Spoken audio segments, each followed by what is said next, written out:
దానికి ప్రధానమైన కారణం జంక్ ఫుడ్ అనుకుంటాం, మందు అనుకుంటాం, సిగరెట్ అనుకుంటాం. ఇంకా చాలా అలవాట్లు ఉన్నాయి కదా! అంటే ఉండకూడని దరిద్రపు అలవాట్లు ఏవైతే ఉన్నాయో అవి అనుకుంటాం కదా!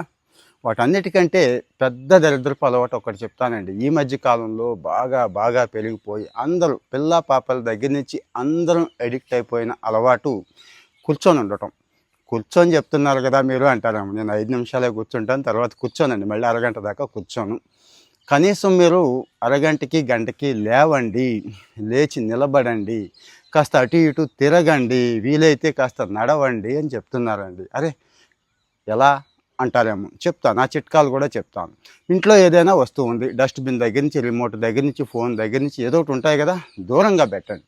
దూరంగా పెట్టండి. మీకు అవసరమైన ప్రతి వస్తువుని కాస్త దూరంగా పెట్టండి.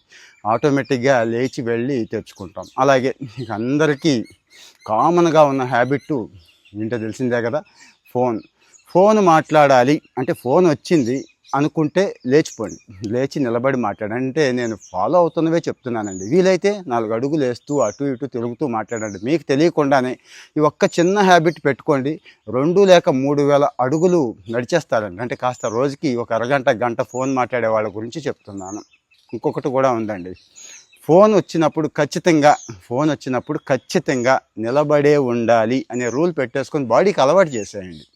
ఇంకా టీవీ తర్వాత జనరల్గా టీవీ చూస్తూ ఉంటాం, ఎక్కువ చూస్తూ ఉంటాం. టీవీ చూస్తున్నప్పుడు కాస్త నిలబడి చూడండి, అటు ఇటు తిరుగుతూ చూడండి, లేకపోతే లైట్ వెయిట్స్ పెట్టుకొని చక్కగా ఇవి చేస్తూ చూడండి. మొదట్లో ఇవి ఇబ్బందిగా ఉంటాయండి. ఇవన్నీ చెప్తారు, ఏం కంఫర్ట్ ఉంటుందండి, ఏం సుఖం ఉంటుంది, కనీసం సుఖపడినవరా అంటారు. ఓకే, సుఖపడండి ఎన్నాళ్ళు, ఒక 5-10 సంవత్సరాలు సుఖపడండి. మరి తర్వాత ఉన్న 30-40 సంవత్సరాలు ట్యాబ్లెట్ల మీద లాగుదాం, పర్వాలేదు, మంచానికే పరిమితం అయిపోదాం, ఆపరేషన్లు చేయించుకుందాం అనుకుంటే ఓకే. ఇంకా నేను చెప్పినవి చాలా చిన్న ఎగ్జాంపుల్స్ అండి. ఇంకా మీకు కూడా కొన్ని ఐడియాస్ ఉంటాయి, కొన్ని ఆలోచనలు ఉంటాయి. నిలబడడానికి కాస్త 4 అడుగులు వేయడానికి పనికొచ్చే ప్రతి ఐడియాని కూడా షేర్ చేయండి.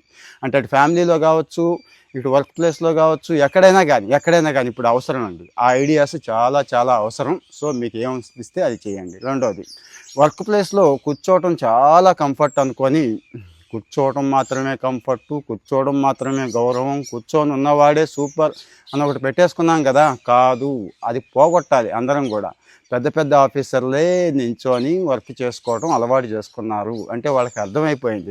చిన్న వాళ్ళు పాపం కూర్చుంటే బెటరు, కుషన్ కుర్చీ ఉంటే ఇంకా బెటర్ అనుకుంటున్నారు. సో అరగంటకి, గంటకి లేస్తున్నారా, లేవట్లేదా కామెంట్లో చెప్పండి. దీన్ని నమ్ముతారా అసలు మీరు, అది కూడా కామెంట్లో చెప్పండి. ఎవరికి షేర్ చేయాలో తెలుసు కదా.